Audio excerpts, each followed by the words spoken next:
Hola, hola, ¿me Buenas escuchan? tardes, doctor. Sí, ¿Cómo andan? Bueno, me alegro. Bueno, buenas tardes, doctor. ¿cómo andan? ¿Todo bien? Bueno, me alegro. Vamos a arrancar hoy con un tema de derecho municipal. Vamos a arrancar con el tema de la ciudad, el urbanismo y el derecho municipal. Vamos a comenzar explicando qué es la ciudad, ¿verdad? Vamos a dar una caracterización de la ciudad, las teorías que explican el surgimiento de las ciudades. Después vamos a ver unas clasificaciones de las ciudades y luego también vamos a hablar de la problemática del conurbano, el urbanismo y las soluciones que el derecho municipal trata de brindar a esta problemática de la ciudad coloso y el conurbano, que vamos a ver cómo se origina. La ciudad es una de las figuras más antiguas y apasionantes, y Sucherino dice que hoy en día es un fenómeno deslumbrante y asustante. Ese calificativo usa el doctor Sucherino, es decir, que considera a la ciudad un fenómeno deslumbrante, pero hoy en día asustante. Vamos a considerar a la ciudad como un asentamiento humano de densidad considerable, integridad notoria y complejidad creciente. Para explicar cómo surge hoy en día lo que es... Perdón, profesor, ¿podría repetir el concepto antes de avanzar? Sí, vamos a definir a la ciudad como sí, un asentamiento humano de densidad considerable, integridad o gran integridad y complejidad creciente. Después vamos a ver otra caracterización. Hay distintas teorías que tratan de fundamentar la causa, el origen de cómo surgen las ciudades. Hay una teoría que es la de Aristóteles, que dice que las ciudades se generan por las necesidades de la vida humana. Es decir, que esas necesidades de la vida humana es el que hace el surgimiento de las ciudades. Hay otra teoría que dice que la ciudad tiene un origen religioso. Y así esta teoría trata de fundar o de buscar el fundamento del surgimiento de las ciudades en las teorías religiosas. Y para eso dice que una antigua creencia le ordenaba al hombre honrar a sus antepasados. Y así los hombres se van agrupando y sus familias se van agrupando para honrar a sus antepasados en torno al altar. Y de ahí el surgimiento de las primeras oraciones. Y dice que esta teoría, que a medida que los hombres advierten que tienen divinidades comunes, se van agrupando en comunidades más grandes. De esa forma se justificaría o se fundamentaría el surgimiento de las ciudades. por motivaciones religiosas. Hay otra teoría que dicen que las ciudades surgen debido a necesidades de defensa común. Esta teoría es para fundamentar el surgimiento de las ciudades, es la que sostiene Jhering. Rudolf von Jhering dice que las ciudades surgen entonces como necesidad para defensa común. Dice que grande fue el aporte de los campesinos para el surgimiento de las ciudades, que los campesinos se agruparon por necesidades de defensa común. A estos campesinos dice que luego se agregaron o se sumaron los comerciantes y artesanos, y que todos ellos se juntaron para hacer frente a acechanzas de enemigos comunes. Y de ahí surgen las ciudades como recintos fortificados. Un ejemplo de estas ciudades como recintos fortificados, por ejemplo, es la ciudad de Cartagena. Cartagena es de India, Colombia. Ahí es una ciudad espectacular y está toda amurallada, ¿verdad? Está sobre la costa, está totalmente amurallada, y adentro se desarrollaban en forma pacífica la vida, los habitantes de ese núcleo poblacional, ¿verdad? Estaba toda amurallada con cañones, etcétera, para hacer frente en ese momento a las acechanzas de los corsarios ingleses que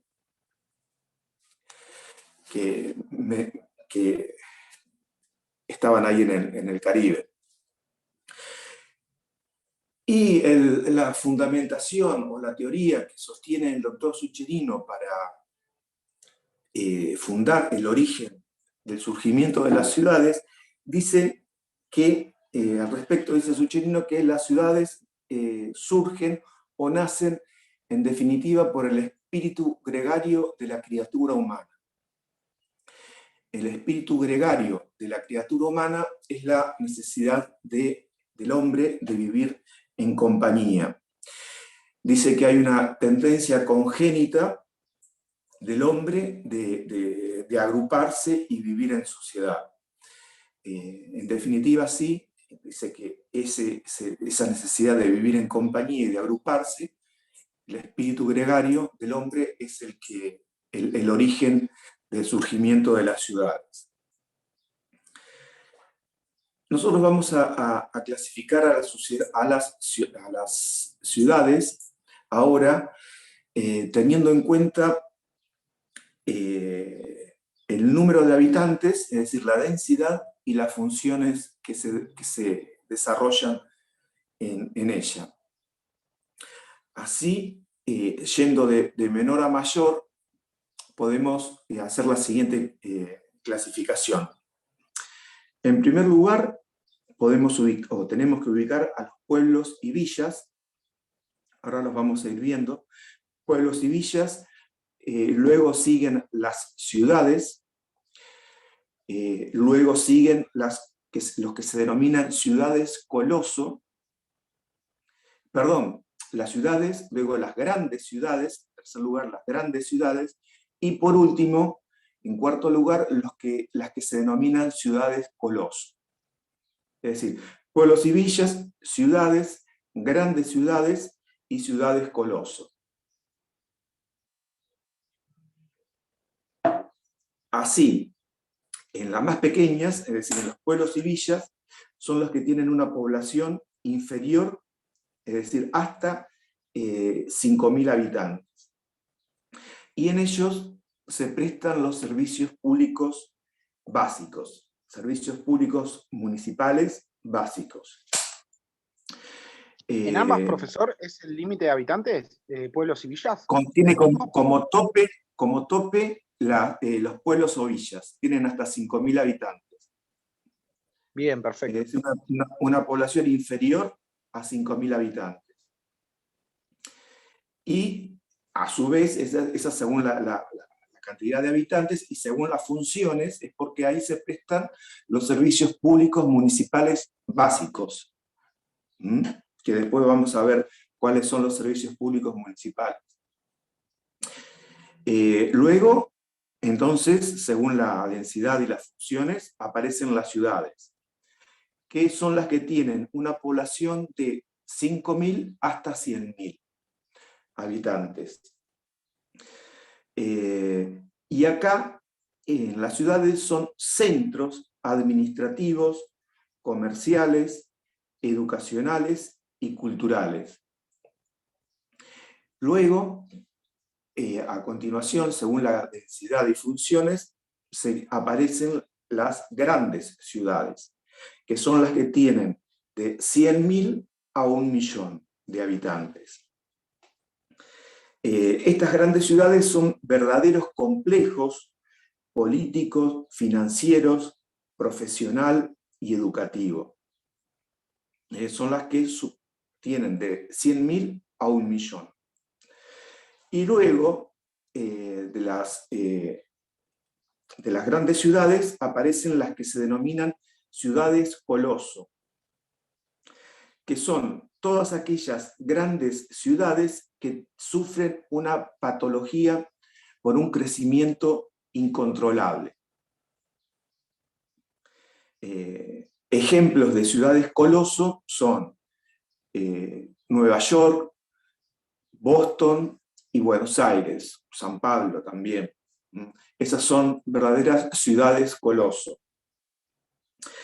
En estas ciudades coloso, el crecimiento es tanto vertical, para arriba, como horizontal. Y en ese último crecimiento horizontal surge el fenómeno que se conoce como la zona del área metropolitana o conurbano.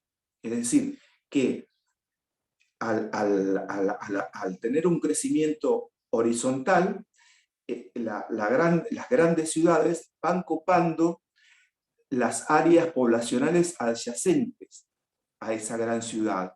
¿Me explico? Y así aparece el fenómeno del conurbano o área metropolitana, que a su vez da lugar a una problemática que después vamos a ver. Ahora con la lamentable problemática del coronavirus, vieron que se lo denomina ahora AMBA, ¿verdad? Y se lo trata como si fuera una única región a la ciudad de Buenos Aires con el área metropolitana, es decir, el área que rodea a la ciudad de Buenos Aires, ¿verdad? Que vendría a ser lo que nosotros estamos explicando como el crecimiento de la gran ciudad que va copando el área adyacente, y así surge lo que se conoce como la problemática del conurbano o área metropolitana, o ahora AMBA. En definitiva, estamos hablando de lo mismo. Como siempre, si alguno tiene alguna duda, ¿qué es el crecimiento vertical? Son los rascacielos. Son los rascacielos el crecimiento vertical.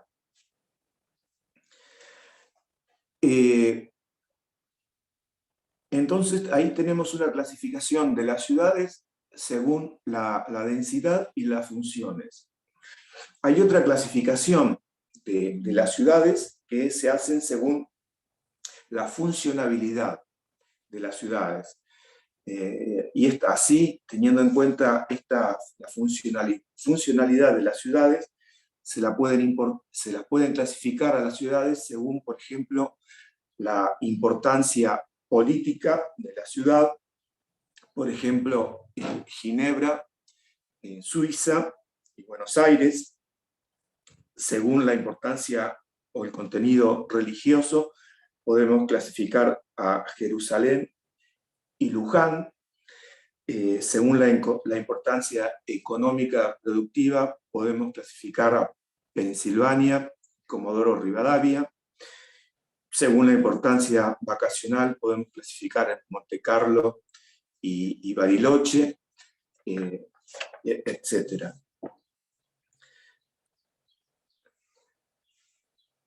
Y ahora tenemos que explicar qué es el urbanismo y su relación con el derecho municipal.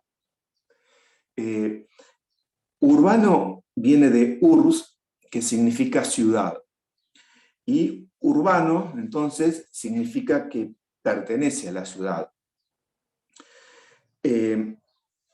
Al urbanismo, en un primer momento, al urbanismo se le daba un papel secundario, es decir, se le asignaba una importancia secundaria, no verdaderamente como tal. Es decir, que no se le daba relevancia.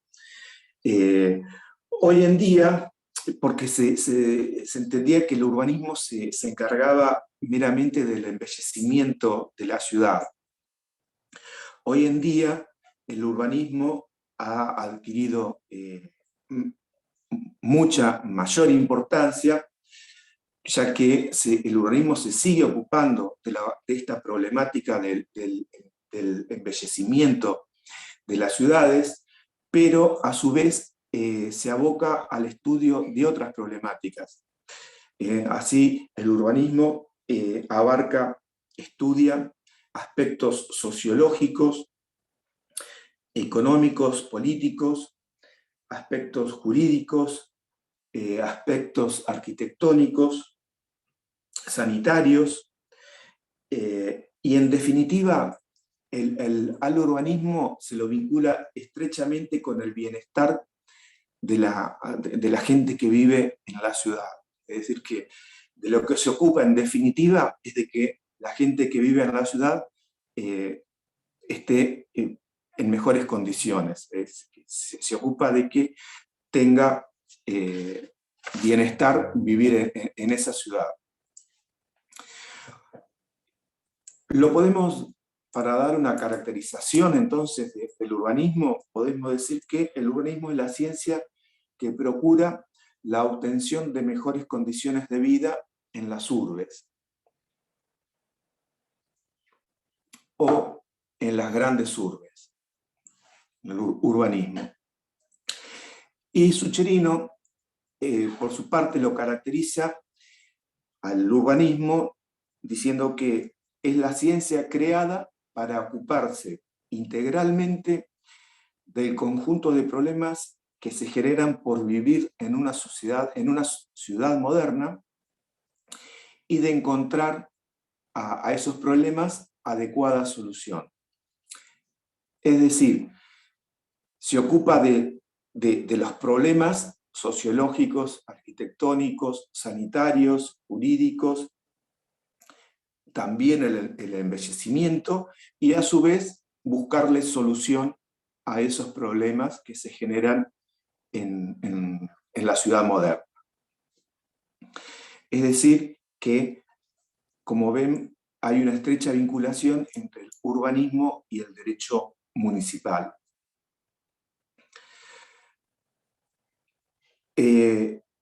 Dicha esta clasificación de las ciudades, vamos a hablar ahora de lo que se denomina o se conoce como ciudad moderna.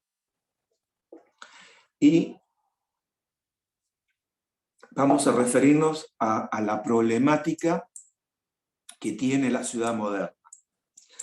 La problemática que tiene la ciudad moderna se debe a los siguientes factores. La primera problemática que tiene la ciudad moderna son las grandes concentraciones de población. Es decir, el crecimiento constante de la población es lo que caracteriza a una ciudad moderna. Y este constante crecimiento de densidad de población, a su vez, trae una serie de problemas que son, por ejemplo, la contaminación ambiental, los ruidos molestos, tránsito vertiginoso y factores de disolución social, que es así como denomina el doctor Sucherino a la problemática del tráfico y consumo de estupefacientes, que es una problemática de la ciudad moderna, ¿no? Otra característica que tiene la ciudad moderna es la constante migración de la campaña a la ciudad. Es decir, que la gente abandona el campo para radicarse en la ciudad. Buenos Aires alberga al más del 35% o 40% ya por ciento de la población total del país. Y el nuevo poblador de la ciudad se conforma con condiciones de vida inferiores a las que tenía en su lugar de origen, es decir, en la campaña, y así no duda en habitar lo que se conoce como asentamientos precarios, ¿verdad? O para no darle el nombre de villas miserias, ¿verdad? Se lo trata ahora de adornar con otro nombre, como asentamientos precarios o marginales, pero estamos hablando de las villas miserias. Y el poblador de los núcleos de las zonas de campaña se va a radicar a las grandes ciudades en busca de ¿qué? De votos para... No, aunque lo pensemos, vamos a decir que no son llevados buscando votos, o no fueron llevados en su momento para buscar votos, sino que fueron movilizados para tener acceso a mejores condiciones de vida, para tener acceso a fuentes de trabajo, acceso a educación y acceso a centros asistenciales. Luego, otra problemática de la ciudad moderna, podemos decir que es lo que habíamos señalado anteriormente, la irrefrenable tendencia de la ciudad coloso a expandirse y a copar el área adyacente de población, ¿verdad?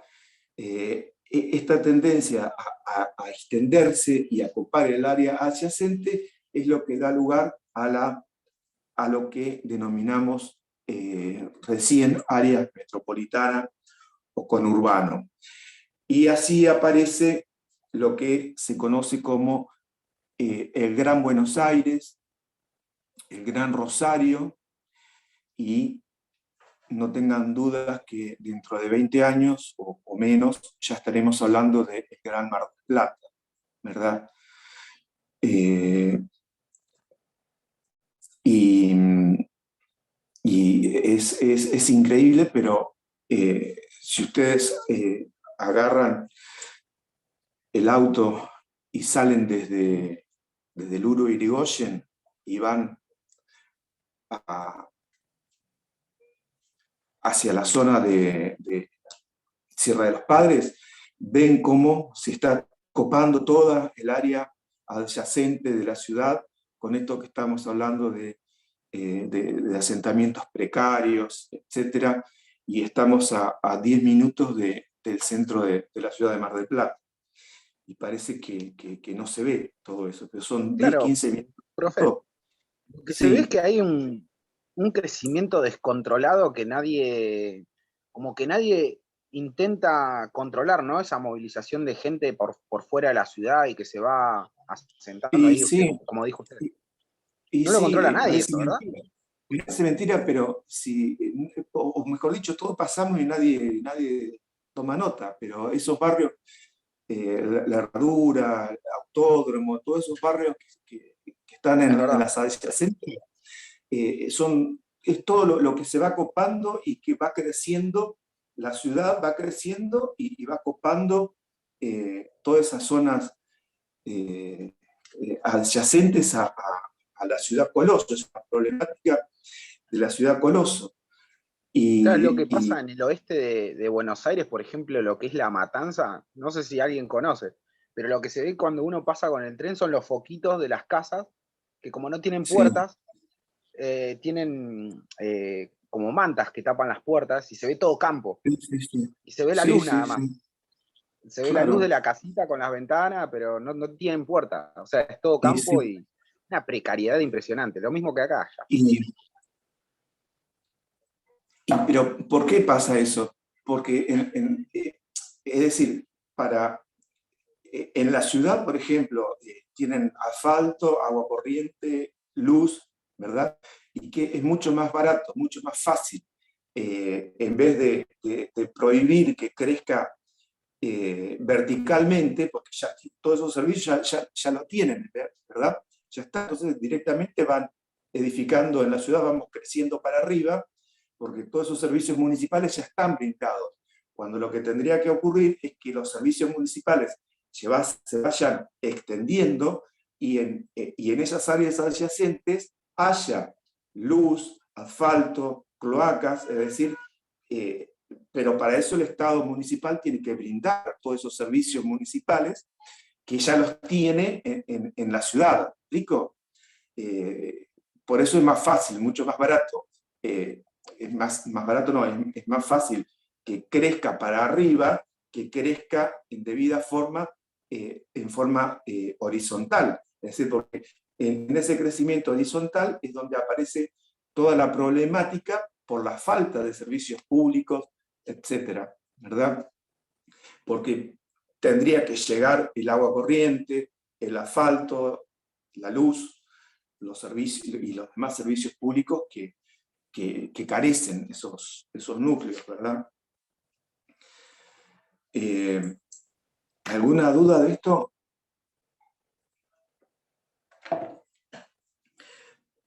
Entonces,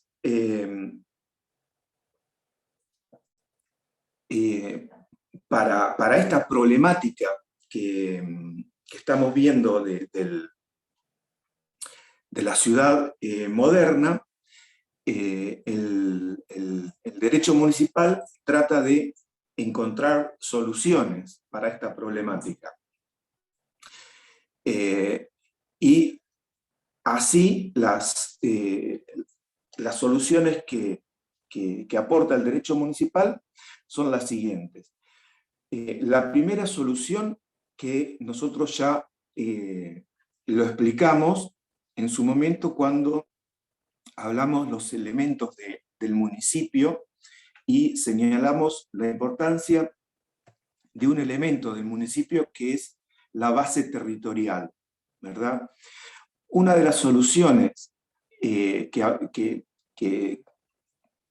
aporta el derecho municipal para esta problemática es la cuestión de la base territorial del municipio. ¿Se acuerdan que cuando explicamos este elemento del municipio dijimos que es importante que sepamos qué es la base territorial y cuáles son las teorías que existen al respecto en el derecho municipal? ¿Se acuerdan? Y vamos a repasarlo porque es importante este elemento, porque acá lo que el derecho municipal dice es que hay que adecuar la base territorial, este elemento del municipio, hay que adecuarlo a las necesidades de la actualidad, ¿verdad? Y entonces tenemos que recordar que hay 3 sistemas de base territorial y que nosotros, en la provincia de Buenos Aires, que es lo que estamos hablando, la problemática de la ciudad moderna y el conurbano fundamentalmente en la provincia de Buenos Aires, nosotros tenemos que hay 3 sistemas de base territorial, y recuerdan que la legislatura bonaerense, cuando tuvo que adoptar un sistema de base territorial, debido a la realidad y a las grandes extensiones rurales y a la mala distribución de la población, escasa población, no le quedó otra alternativa que adoptar la base territorial que seguimos manteniendo en la actualidad. Es decir, desde siempre se ha mantenido el sistema de la base territorial conocida como el municipio partido, ¿verdad?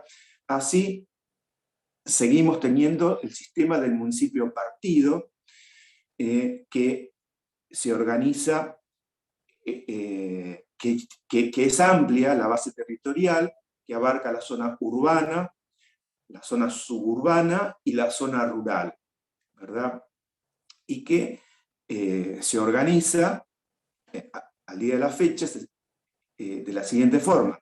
En la ciudad más importante la ciudad cabecera va a estar en la ciudad más importante del partido, que va a ser la ciudad cabecera del partido, y en los núcleos poblacionales adyacentes se va a instalar un delegado municipal, ¿verdad? Y así la base territorial va a ser amplia, urbana, suburbana y rural. Entonces, esa base territorial que tenemos hay que reemplazarla, y ustedes saben que las otras 2 alternativas que hay para reemplazar a la base territorial en la provincia de Buenos Aires, hay 2 alternativas, ¿se acuerdan? Una era la base territorial que se denomina municipio ciudad, y la otra era la que se denomina municipio distrito. En esos 2 sistemas tienen distinta base territorial. El sistema de municipio ciudad tiene una base territorial más acotada, ¿se acuerda? La base territorial para ese sistema abarca la zona urbana y a lo sumo la zona suburbana, que es hasta donde llegan los servicios públicos. Y la zona rural queda afuera del municipio, no pertenece al municipio y va a pertenecer al gobierno estadual, es decir, queda bajo la esfera del gobierno estadual. Y el otro sistema es el sistema del municipio distrito. Este sistema tiene una base territorial amplia, igual a la que tenemos nosotros en la actualidad. Abarca la zona urbana, suburbana y rural. Pero tiene una diferencia fundamental con el municipio partido, que es la siguiente. ¿Se acuerdan? Que en este sistema del municipio distrito, la diferencia con el municipio partido es que en los núcleos poblacionales adyacentes se reemplaza al delegado municipal, ese vetusto sistema del delegado municipal, y en su lugar se coloca una comisión vecinal, cuyos integrantes van a ser elegidos en forma directa por la gente que vive en ese lugar, con lo cual se va a dotar de mayor descentralización política y participación popular. De esas 2 alternativas para reemplazar la base territorial que tenemos hoy en día, Sucherino dice que la de mayor pureza técnica, es la del municipio ciudad, que es, por ejemplo, la que siguen, por ejemplo, San Juan y Córdoba. En San Juan y Córdoba se sigue la teoría del municipio ciudad. Esta teoría es de mayor pureza técnica, pero dice Sucherino que sería inadecuado e impracticable querer aplicar este sistema en la provincia de Buenos Aires, porque sería ruinoso para los municipios del interior que tienen grandes zonas rurales, ¿verdad? Por eso es que el sistema que mejor se adecúa para reemplazar al sistema del municipio partido es el sistema del municipio distrito, ¿verdad? Este sistema del municipio distrito, en definitiva, es una de las soluciones para esta problemática, reemplazar al municipio partido por el municipio distrito. Otra de las ventajas que tiene el reemplazo de este sistema es, por ejemplo, que se van a evitar que núcleos poblacionales adyacentes, es decir, los núcleos poblacionales que no son cabecera de partido y que con el correr de los años van adquiriendo mayor importancia económica que la ciudad cabecera, quieran separarse, es decir, los afanes separatistas, ¿verdad?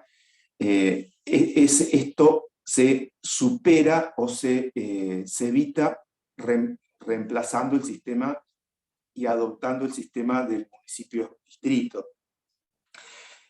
También se evita el surgimiento de los caciquismos políticos que surgen en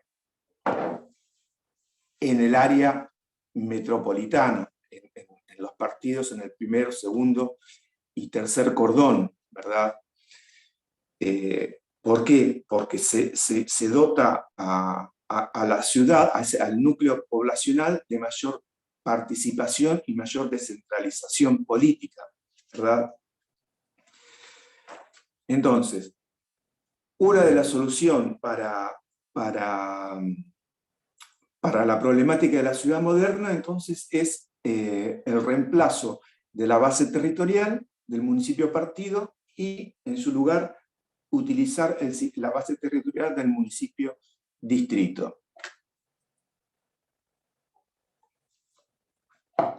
Otra solución para la problemática de la ciudad moderna que da el derecho municipal es la efectiva declaración de la auténtica autonomía municipal, ¿verdad?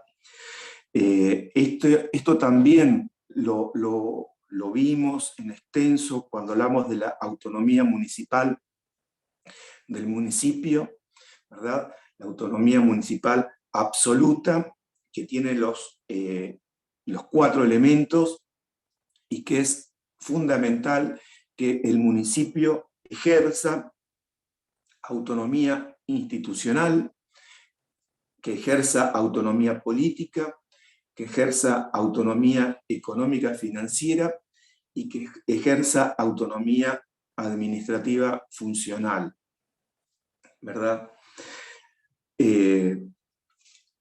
Otra de las soluciones que aporta el derecho municipal para esta problemática es el apoyo al intermunicipalismo. Otra solución son la amplitud de las facultades del municipio. Perdón, doctor, ¿cuál dijo? Apoyo al intermunicipalismo. Gracias. No. Apoyo al intermunicipalismo, a la amplitud de las competencias y facultades del municipio, que el municipio tenga otra solución, es que el municipio ejerza una auténtica autonomía económica financiera, que después vamos a ver. También después vamos a ver una solución en extenso, que es cuando veamos el poder de policía municipal, una solución que propone el doctor Sucherino es que el municipio tenga un amplio poder de policía, ¿verdad? Después vamos a hablar de qué significa el poder de policía y qué significa el poder de policía municipal, concretamente. Otra solución es que sostiene el doctor Sucherino es la municipalización de los servicios públicos. Esto después también lo vamos a explicar, a desarrollar, y cuando veamos los servicios públicos, y concretamente los servicios públicos municipales, y como ya adelanta el doctor Sucherino, él está a favor de la municipalización de los servicios públicos. En este tema yo no disiento, no comparto la idea de la municipalización de los servicios públicos, pero después vamos a explicar lo que sostiene el doctor Sucherino, que también señala que esa idea de la municipalización no tiene que llevarse a cabo cuando el municipio no está en condiciones de llevar a cabo ese servicio público, ¿verdad? Pero él después vamos a ver que dice que si el municipio está en condiciones de llevar a cabo ese servicio público, es obligación, o sería lo ideal, que lo lleve a cabo el municipio, es decir, la municipalización. Repito, es un tema para discusión y después lo vamos a ver, pero desde ya yo no comparto esa solución. ¿Alguna duda de esta problemática y de las soluciones que estuvimos viendo? Bueno, entonces vimos la ciudad moderna, las problemáticas, y ahora vamos a terminar de dar un pantallazo a la problemática del conurbano, que hicimos referencia también. Y la problemática del conurbano o área metropolitana, que es lo que va copando la ciudad, las grandes ciudades que van copando el área adyacente para dar lugar a las ciudades coloso, que son las ciudades que sufren una patología por un crecimiento incontrolable, es la alarmante descompensación entre la demanda de servicios públicos y la falta de respuesta a esta, o la carencia de estos servicios públicos. Y así, como habíamos dicho también, aparece el déficit que sufren, el déficit de agua corriente, de cloacas, de gas natural, de centros asistenciales. Y entonces también el derecho municipal tiene que dar solución a esta problemática. Y así, en 1985, se llevó a cabo el primer Congreso Interjurisdiccional sobre el área metropolitana o conurbano.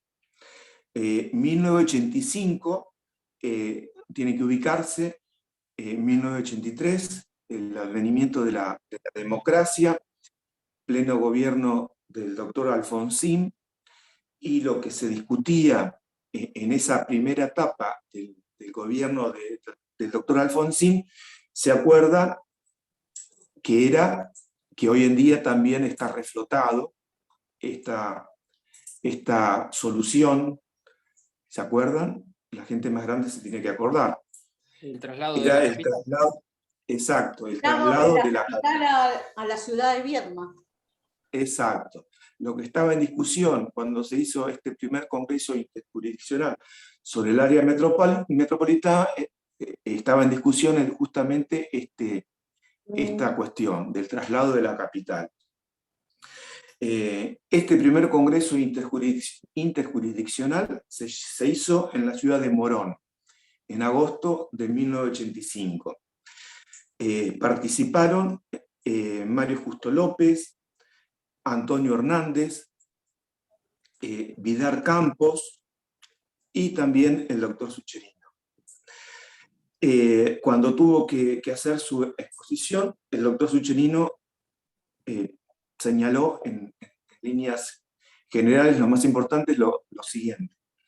Primero, que para esta problemática del área conurbano, del área metropolitana, dijo que no había que buscar unas simples salidas, sino que había que atacar los efectos de esta problemática.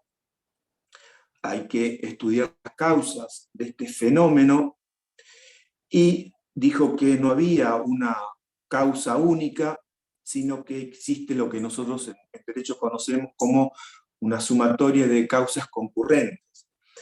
Él estaba a favor de trasladar la capital de la República fuera de la ciudad de Buenos Aires y recordó que ya Sarmiento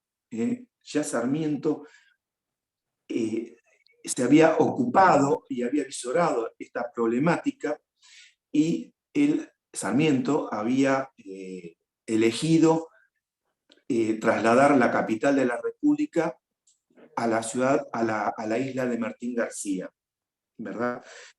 Sarmiento ya propuso en aquel momento instalar la capital federal en la isla Martín García. Para descongestionar el área metropolitana había que agregar rutas alternativas para que dejen de converger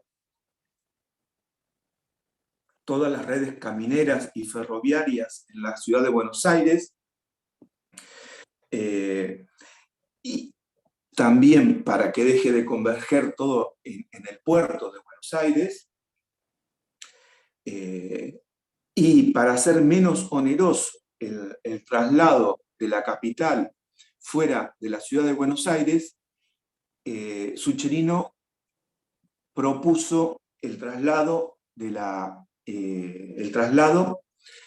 capital federal, el traslado de la capital, la nueva capital federal, en la ciudad de Río Cuarto, provincia de Córdoba. Y él señalaba que elegía la ciudad de Río Cuarto porque ya es un punto convergente de redes camineras y ferroviarias, y también porque está situada en un punto equidistante en el centro del territorio de la nación. Y señaló que cuando se haya realizado este traslado de la capital federal de la República fuera de Buenos Aires, iba a haber un paulatino mejoramiento del área metropolitana. También había que, señaló, que realizar tareas de zonificación, planificación urbanística y vías más rápidas de circulación. Hace poco tiempo, hará menos de un mes, seguro que alguno de ustedes tiene que haber escuchado o leído, no me acuerdo quién era, de qué partido, que propugnaba que sea Mar del Plata capital federal, trasladarla a capital federal. Realmente a mí me parece que no sería nada bueno trasladar la capital federal a Mar del Plata. Pero bueno, no sé, la verdad, sinceramente no sé quién fue qué partido político, capaz que alguno lo sabe, ¿verdad? Pero bueno, todo esto para brindar las soluciones que todavía no se han brindado a esta problemática del área metropolitana. No hay dudas que sí tiene que haber un traslado de la capital federal fuera de la ciudad de Buenos Aires, ¿verdad? Y así, por ejemplo, si alguno fue a Chile, vieron que hoy en día en Chile, en Santiago, para lograr un mejoramiento de la ciudad de Santiago, el Congreso y las autoridades la sacaron de Santiago y están ¿en qué ciudad está? En una ciudad de la costa, no me acuerdo cuál es. Bueno, pero la sacaron de Santiago. Con respecto a las tareas de planeamiento y zonificación que propone el doctor Suncherino, ¿para qué se proponen las tareas de planeamiento urbanístico y zonificación? ¿Por qué? Porque todo desborde demográfico implica un caos. Y entonces, para que ese crecimiento no sea caótico, tiene que haber planes reguladores y tareas de zonificación para organizar el crecimiento. Así, a contrario sensu, podríamos poner ejemplos de no planificación, sería más fácil, ¿no? Lo que nosotros sufrimos, por ejemplo, la Facultad de Derecho. Yo cuando me recibí estábamos en el complejo y resulta que en 25 años el complejo quedó chico y nos trasladaron al pleno centro de la ciudad. Y no tengan dudas que dentro de 10 años, en el lugar donde estamos instalados actualmente también va a quedar chico, y eso es un ejemplo de falta de planificación, a mi criterio, ¿verdad? Tendría que una vez por todas crearse la ciudad universitaria y converger todas las facultades en una ciudad universitaria, pero bueno, eso es justo lo que no existe, los planes reguladores para prever el crecimiento de las ciudades, de las grandes ciudades, para que no haya un crecimiento caótico y descontrolado.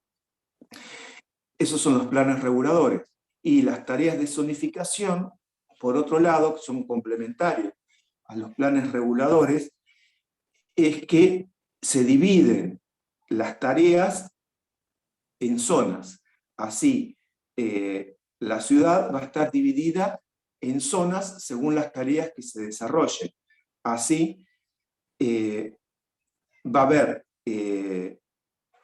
una distribución calculada de espacios verdes en la ciudad, de centros administrativos, de centros comerciales, de centros culturales, de lugares destinados a zonas residenciales, y a su vez todo esto tiene que garantizarse con vías de circulación ágiles, ¿verdad?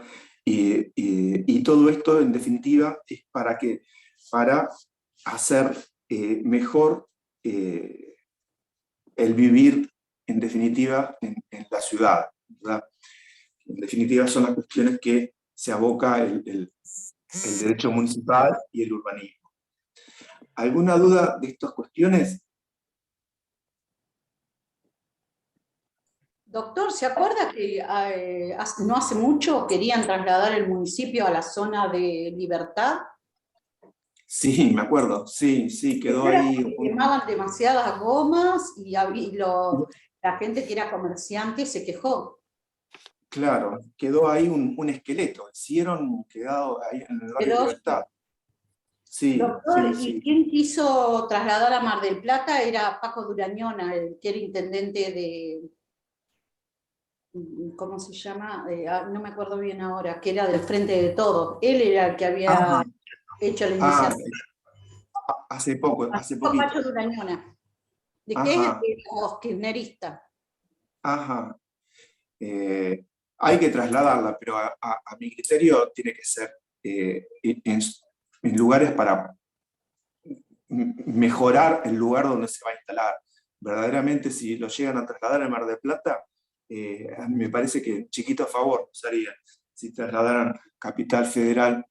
Si se, también hablaban de hacerla rotativa en diferentes momentos, pero son soluciones que no aportan en definitiva. Lo que hay que lograr es el traslado como se discutió en ese lugar, en ese momento, fuera de la ciudad y procurar el crecimiento de otro lugar, no de una ciudad ya crecida y ya convertida en ciudad moderna, ¿verdad? Ya bastante coloso es Mar del Plata para que se le agregue esto que, en definitiva, según mi punto de vista, no va a mejorar la cuestión de... Por ahí sí soluciona la problemática del conurbano bonaerense, pero sería una problemática para Mar del Plata. Claro, pero usted sabe que cuando se habló del traslado a la provincia de Río Negro, a la capital que es Viedma, usted no Sí. sabe cómo se incrementó, yo soy rionegrina, cómo se incrementó, cuántas obras, es como que tuvo un crecimiento y era como que se esperaba y sí, que eso se realizara. Bueno, seguro. después no era nada, pero en su momento es como que tomó un auge o sea, Claro, es más pujante la capital. y seguro. Ahí sí, esas zonas que hace falta población y desarrollo es donde tiene que instalarse la capital. Lo que pasa es que nosotros tenemos que de un lado está Viedma, capital de la provincia de Río Negro, y cruzás el río y está Carmen de Patagones, que es la última parte de provincia de Buenos Aires. O sea, Claro, claro. en una palabra, es como que si el traslado por una cuestión territorial estaba al margen del río, provincia de Buenos Aires con la provincia de Río Negro. Ajá. Mira. Hubiera sido una linda iniciativa, sinceramente. Y sí, no tengas dudas, sí, sí. Hay que empezar por eso y como señalaba Sucherino en el Congreso, luego se iba con las otras medidas que hay que realizar, se iba a lograr un paulatino mejoramiento, no tenga duda. Bueno, vamos a aprovechar el tiempo que nos queda para hablar de las doctrinas argentinas sobre el derecho municipal. De todas las doctrinas y todos las figuras que tienen en nuestro derecho municipal, han forjado el derecho municipal, yo quiero que estudien la figura de Lisandro de la Torre, ¿verdad? Para mí es fundamental que tomemos, conozcamos, aunque sea en alguna medida, la importancia de esta figura argentina. Lisandro de la Torre, 1868-1939.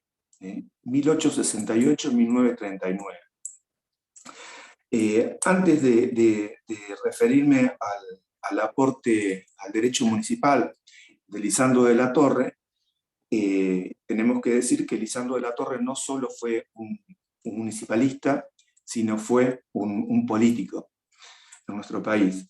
Lisandro nació en 1968, entonces, como dijimos, y murió a finales de la década infame, 1939.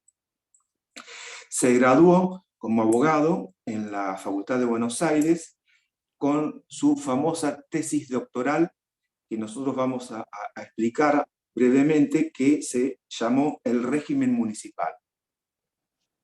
Esta tesis con la que se recibió de abogado fue escrita en 1888, con esta tesis se recibió y fue publicada al año siguiente. En 1989 se publicó la tesis doctoral de Lisandro de la Torre. Fue político y legislador, fue político, surgió dentro de la Unión Cívica Radical y terminó enfrentado con Hipólito Yrigoyen, y por eso se alejó del radicalismo.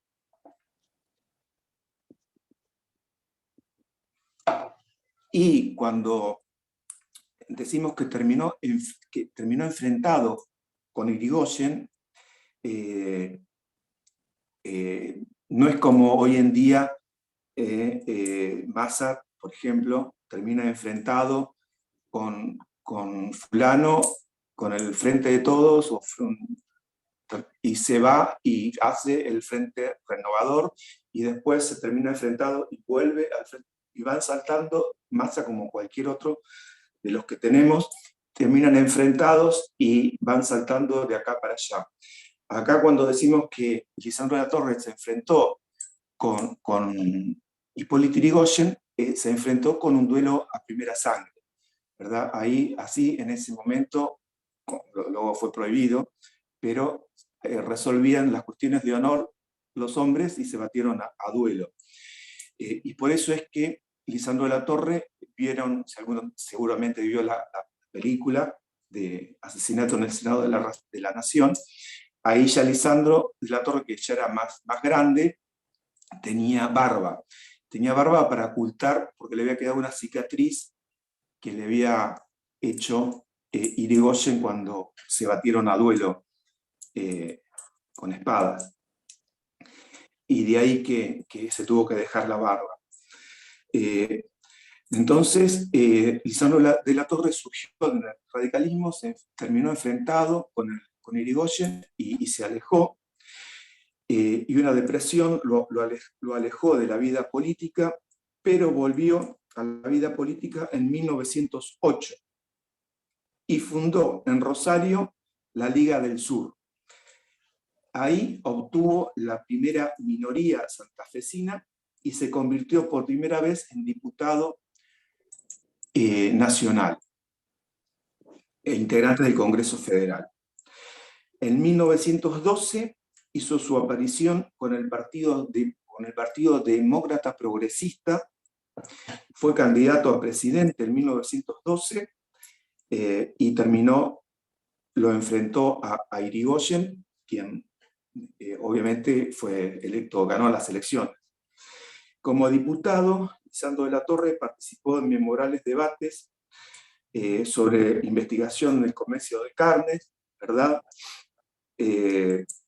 Luego una nueva depresión lo llevó a alejarse de la vida política, pero volvió en 1931 a encabezar una fórmula presidencial con Nicolás Repetto. En esa fórmula también resultó perdidosa, luego fue senador por Santa Fe y, como saben, en 1939 se suicidó desarrojándose un balazo en el pecho.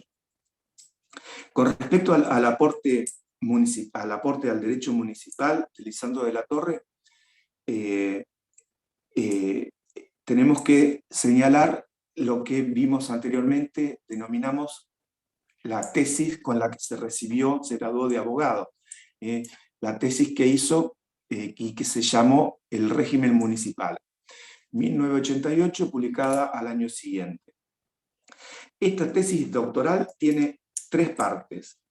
La primera parte desarrolla el sistema municipal. Es una suerte de esquema teórico práctico de la institución municipal. La segunda parte hace un estudio comparado del derecho municipal, es decir, cómo es el derecho municipal en otras partes del mundo. Y la tercera parte de la tesis es un proyecto de ley municipal para Santa Fe. Proyecto de ley municipal para Santa Fe. Vamos a ver nosotros la primera y segunda parte brevemente, para explicar en qué consiste la primera y la tercera parte de la tesis doctoral. La primera parte, entonces, es cuando hace referencia a un marco teórico investigativo de la institución municipal. Y ahí Lisandro de la Torre establece claramente que el municipio aparece como una institución natural. Todo lo que nosotros explicamos ya estaba señalado por Lisandro de la Torre.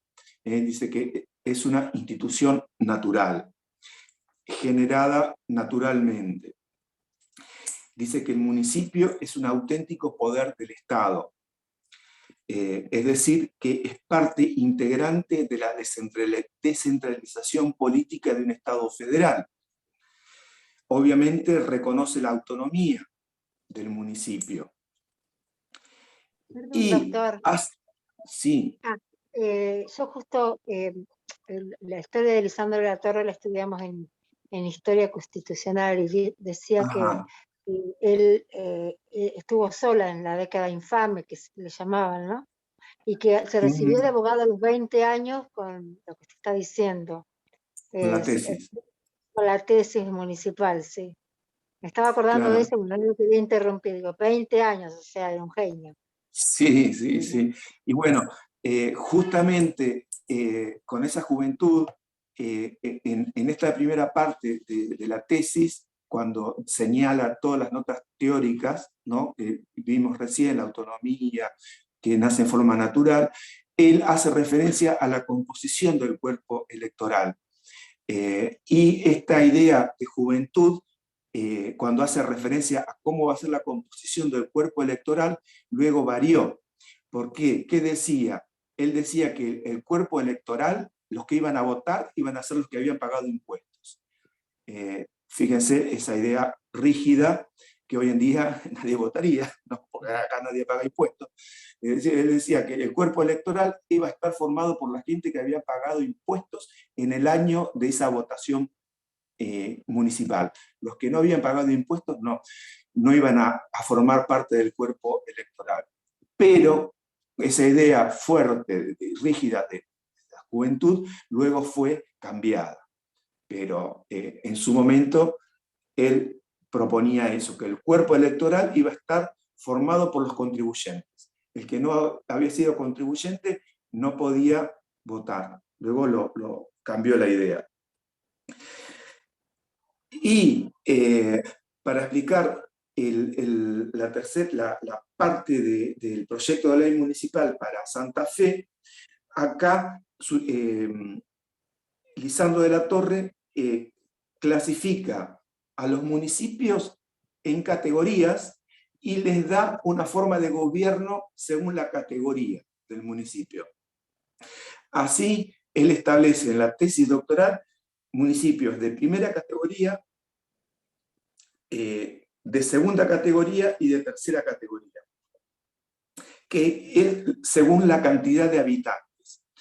Los clasifica. A los de primera categoría eran los de más densidad, en ese momento de 50.000 habitantes. Los de segunda categoría, los de primera categoría los denominaba ciudades.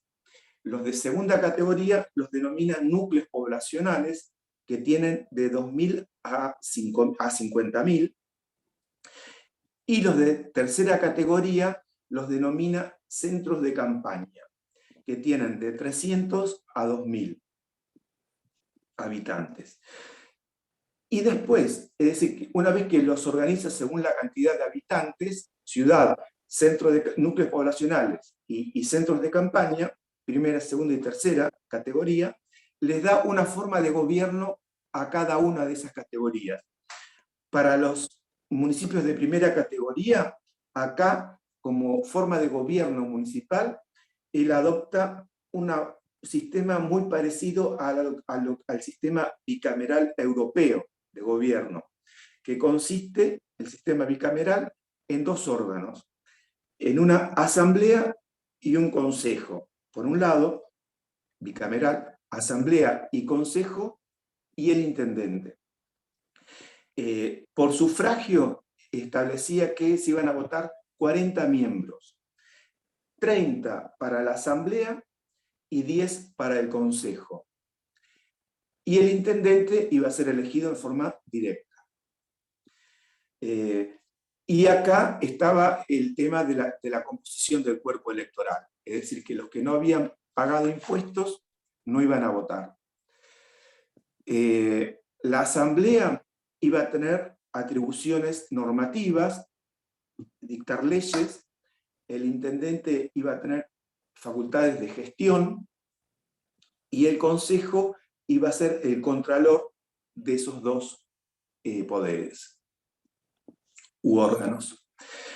Para la segunda parte, para la segunda categoría, es decir, para los núcleos poblacionales, él acá les da como forma de gobierno lo que conocemos como un sistema presidencialista, que es el del Consejo, Departamento Legislativo e Intendente, Departamento Ejecutivo. Y para los de tercera categoría, que eran los centros de campaña, acá él adoptaba una forma de gobierno que se asemeja a lo que modernamente surgió en Estados Unidos con el que se denominó sistema de la comisión. Acá en 1888, Lisandro de la Torre, ya para los pequeños núcleos o centros de campaña, él les daba una forma de gobierno que denominaba comisión, ¿verdad? Que iba a estar formada de 6 a 10, con 6 a 10 miembros, esa comisión, ¿verdad? Fíjense cómo luego, modernamente, esa idea, si se quiere, que ya estaba engendrada en la idea que sostenía Lisandro de la Torre, fue la que se utiliza y que se conoce como el sistema de la comisión en Estados Unidos. Voy a hacer una captura de pantalla.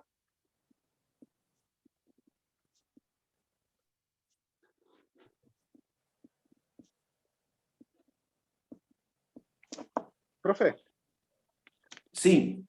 Perdón, en la ciudad, o sea, en la primera categoría de la división esta de los municipios, en ciudad era un sistema bicameral, ¿no? ¿Dijo? ¿Formado por un consejo?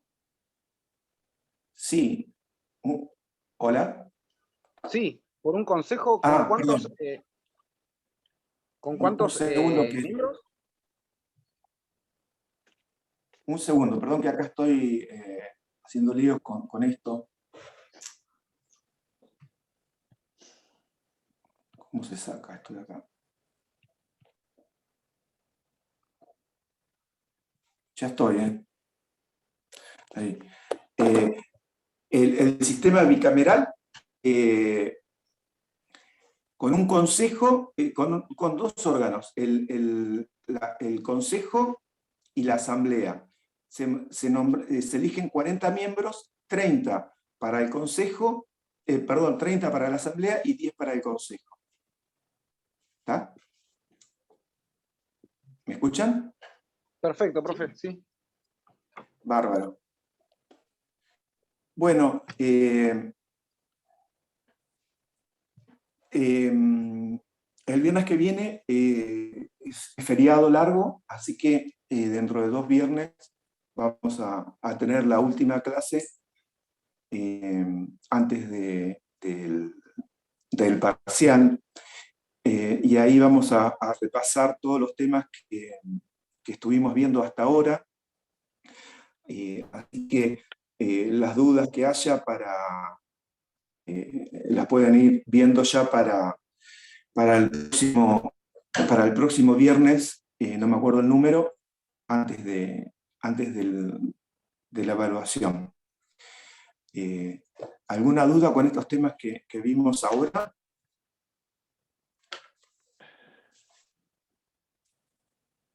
No, todo muy claro.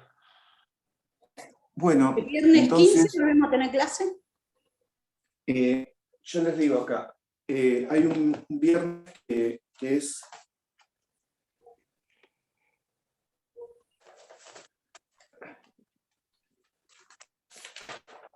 el viernes 8 es feriado y tenemos el viernes 15.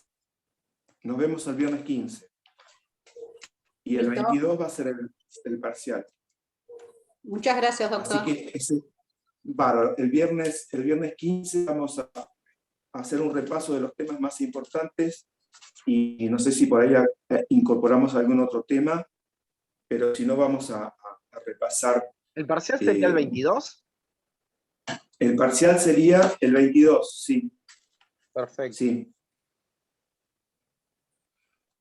Así que Bueno, chicos, que tengan un buen fin de semana. Muchas Y gracias. nos Muchas Igualmente. vemos. gracias, profesor. Pero igualmente. Gracias. Muchas Nos gracias. vemos el 15. Suerte. Gracias.